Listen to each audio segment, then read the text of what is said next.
We're so glad you could join us today to talk both about the pleasures and the pitfalls of parrothood. I love you, Trudy, Trudy. This little pink stink is called a rose-breasted cockatoo, or a galah. They come from Australia, where they're considered dreaded pests. They're like pigeons there. Are you a pink pigeon? You are! It's a very sweet pink pigeon. I wanted to take this opportunity to talk a little bit about feng shui for birds, or if you prefer, Pimp Your Parrot's Palace. You're gonna sit over here while we give your cage a makeover. Won't that be lovely? Go, Bob! You bite it, it's yours. Yep, that one's for Coco.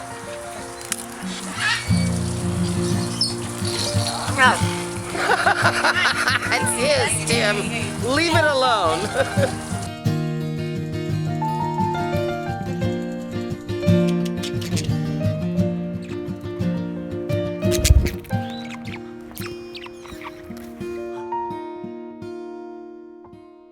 Hi, I'm Jamie McLeod. I'm the director for the Santa Barbara Bird Sanctuary. And these are all my feathered friends, and some not so friendly, huh? Yeah. We specialize in taking in unwanted birds.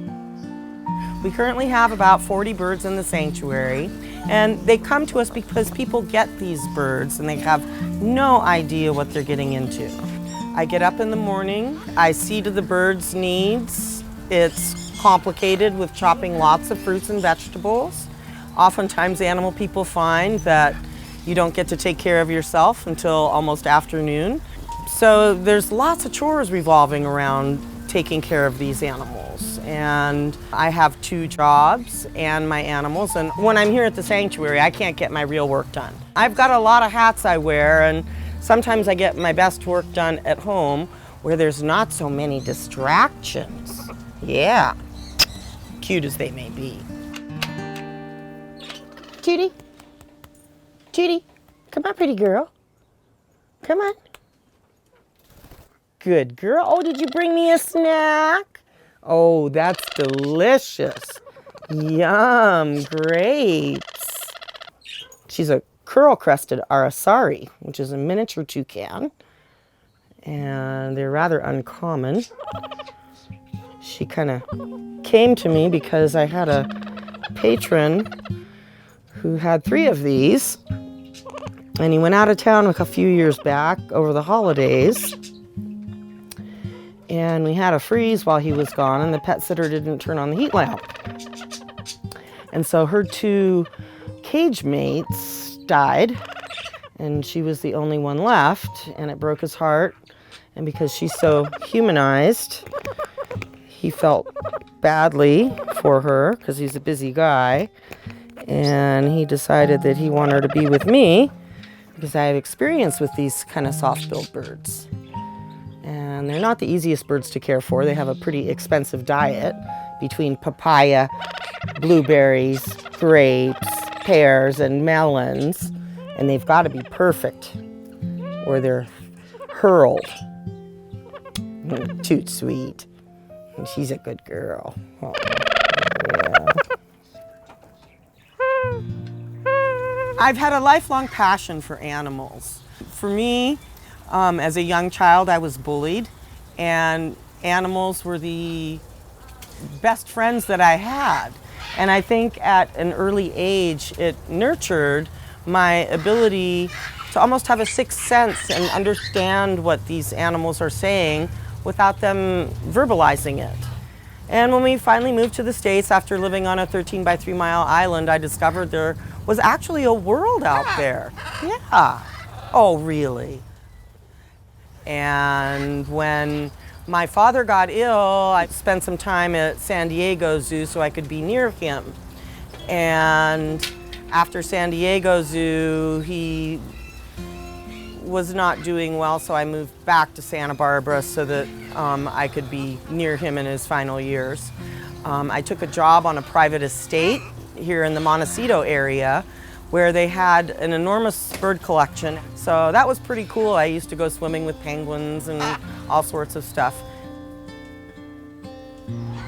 I originally started just to manage the store because I have retail experience, but they kind of grow on you. It's pretty cool thing. You walk in and everyone starts saying hi to you and stuff, and they kind of then they start expecting things out of you. It's like you walk in and they'll say hi, and then they'll want you to come talk to them and greet them and stuff. The birds are very social, so they have a lot of needs that not being in the large groups that they would be in the wild, that the humans have to fulfill for them, and it's kind of a tough job. That's why you'll see so many of them going into sanctuaries. It's basically a 2-year-old child that stays 2 forever. So I do a little bit of everything from handyman stuff to checking in birds, and here in the store we do boarding and nail trimming and wing trimming. There's a sharp one. There's a sharp one.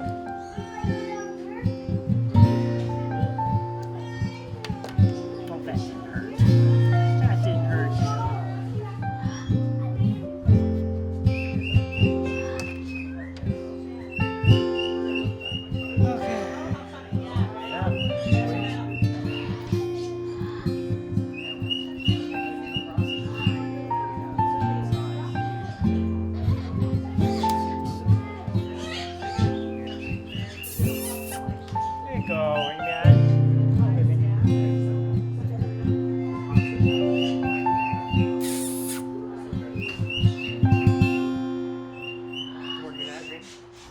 You think about dogs and cats, and they live for maybe 20 years, and there's all kinds of organizations designed to help people adopt orphaned dogs and cats, but there's very, very few organizations designed to help people adopt orphaned parrots. If I knew then what I know now, when my husband said we're going to get a parrot, I would have known more about having a parrot. B, I would have said, fine, let's go to one of the very few bird sanctuaries and adopt an orphaned parrot who doesn't have a home. There'd be no reason to go and buy a baby parrot. And this is one of the things that I really appreciate the Santa Barbara Bird Sanctuary for, educating people about the fact that there is this epidemic of birds, and it's a growing epidemic, and these birds aren't going to die anytime soon, so it's only going to get worse. So Doodle was found abandoned in front of the Santa Barbara Zoo in a little tiny cage with a mountain of crap. She could barely walk around and not enough room to even spread her wings like she's doing now. So she was very traumatized, and she chewed a hole in her chest about the size of a golf ball, and that's why she now wears this Kevlar vest that we have to keep on there. If it gets loose, she'll instantly start chewing through her chest again. It's kind of a neurotic behavior that she's come up with. Trying to keep the birds funded, it's a tough nut to crack every month, keeping these birds fed. It's not like we open a bag of kibble. We go to the farmer's market, we chop fruits and vegetables, we cook for them, and you can't just get away with throwing seed in their bowl, and it takes a toll on their health and their mental outlook. So not only do we have staff to pay and food to buy, but there's quite an overhead to keeping the sanctuary afloat. Since the sanctuary has grown, our operating expenses have as well. Last year, with the economic difficulties, we didn't get some grant funding that we were expecting. So trying to get through the year is going to be a difficult process. So we count on people providing donations and helping in any way they can, whether it be volunteering their time or bringing us a box of oranges from their trees. Check out the apples someone just donated. And they gave us pumpkins too. But worst case scenario, if we had to close down, I would have to find other sanctuaries to take some of these problematic birds on.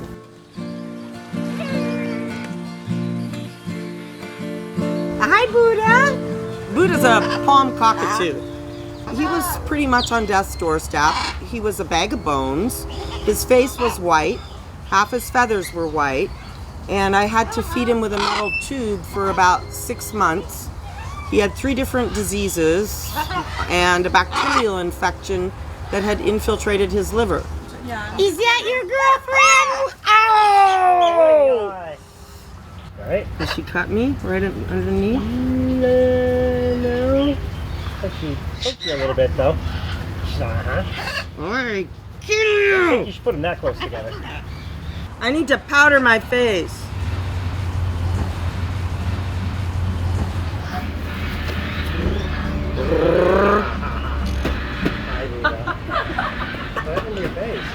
Better? Makeup? Red mark gone? Babu belonged to a gentleman who was very devoted to him, and he got him through a divorce. And then he got him through another marriage and opening a business and having a baby, and he didn't have time for Babu anymore. So he wanted me to take him. And we've been pretty happy together for about 20 years now. Babu's about 35 years old, and he could live a long time. He's my handsome parrot. He's my handsome parrot. Sometimes we play spin the birdie. Can you dance on your back? Go, bub. Go, bub. We had talked to our attorney about setting up a trust for our birds because they are going to outlive us. And when you think about it, there are so many middle-aged birds that are going to outlive people. The birds that are currently housed here at the Santa Barbara Bird Sanctuary, which is at capacity, they're going to outlive everybody on our board of directors. People die. People get old. They can't take care of them anymore. It's a lot of work. And then these parrots end up without a home. Yeah, I got Roxy here in 1999. It was May 14th, 1999. And so we've had her about 18 years, and she's been a member of the family since then. My wife hasn't been very much involved, and then recently she encountered Alzheimer's, which has caused difficulties with her interacting with the bird, and she's kind of decided that she really dislikes Roxy, and so with that in mind, I'm here to get Roxy to find a place that's more bird friendly, because right now my wife is just not happy with the bird, and it's gotten to the point where it's not good to have the bird around her. So this is just an effort to try and help Roxy have a little better living environment. I've been putting this off as long as I can, and longer still, and it's gotten to the point where I just felt it was time to get Roxy to a place where she can be adopted somewhere, because I don't want her to get hurt or anything to happen at home. Hasn't been fun, hasn't been the decision I wanted to make, and it's just kind of been forced on me with, life circumstances, I guess you'd call it. We really can't do anything about.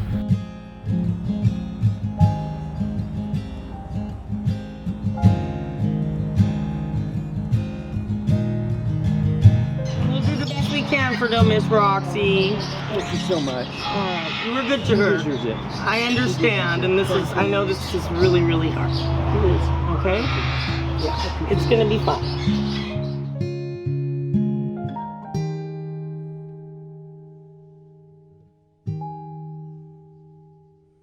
Birdie Bagel Brunch, it's a community event as well as an education building type of thing. Once a month, we invite everyone to bring their birds and sit out and socialize. So a lot of birds don't realize that they're the only bird, that there are other birds in the world, and it's a really good place for people to come, and the birds get to see that, oh, I'm not the only bird in the world.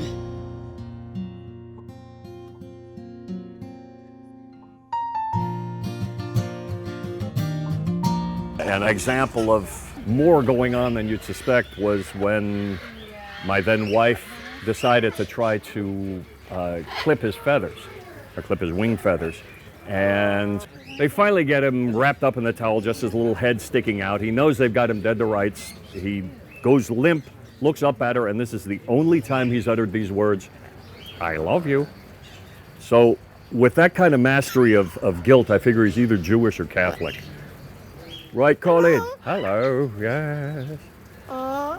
And she does an amazing job with these animals that in many cases are feeling secure for the first time and have have boisterous, jolly lives here. This is very cool. Right? Hello. Q has been with my family for about a year now. I got him as a youngster. We just found each other, and this is kind of who I am as a person in a nutshell. In a bird, yeah. Bird shell. Yeah.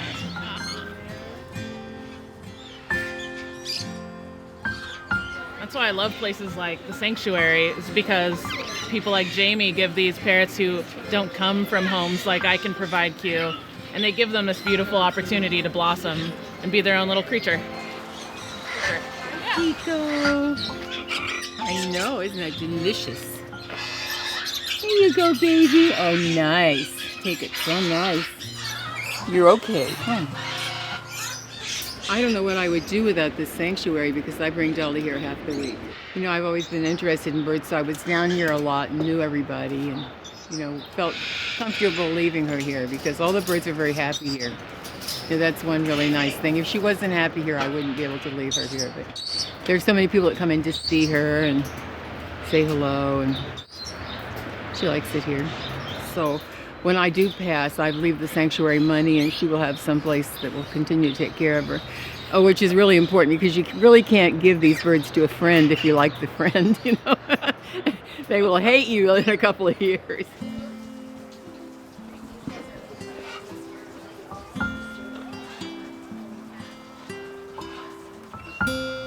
They have very individual personalities. Some are mellow and sweet, and some are like little monsters like him. He's a monster. Collie. See, he's the boss of this, all the boys in the cage, right? So he thinks he's in charge of everything. And so he's trying to scare you. Are you trying to scare them? You see how quiet everybody else is and well behaved, and he's a bit fussy. Adoption process here is crazy because they have to be the perfect person to take that bird, you know, and so she cares what happens to the birds. I'm related to someone that has done a great job for these birds that need it, so it makes me proud of my sister.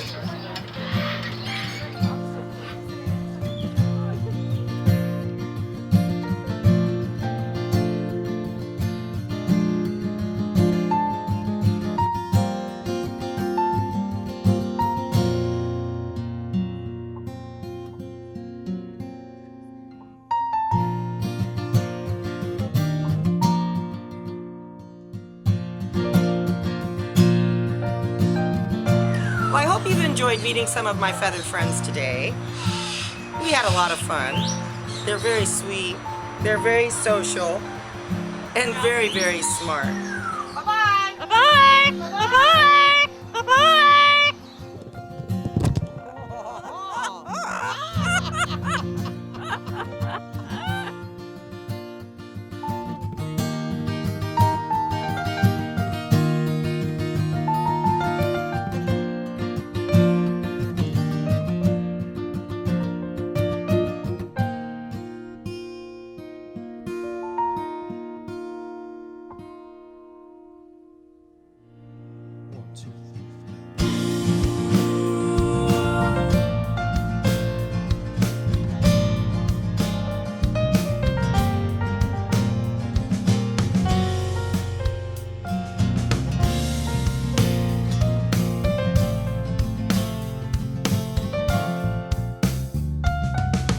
Kitty cat say?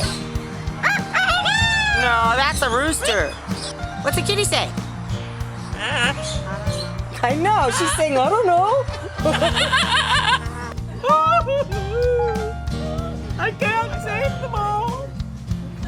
I'm so we're not gonna make it through the end of the year. Please show me the money. Yeah. No, I need a professional. Oh, okay. There's a art to picking up bird crap. I don't want you smearing it in. You gotta lift it and wipe it.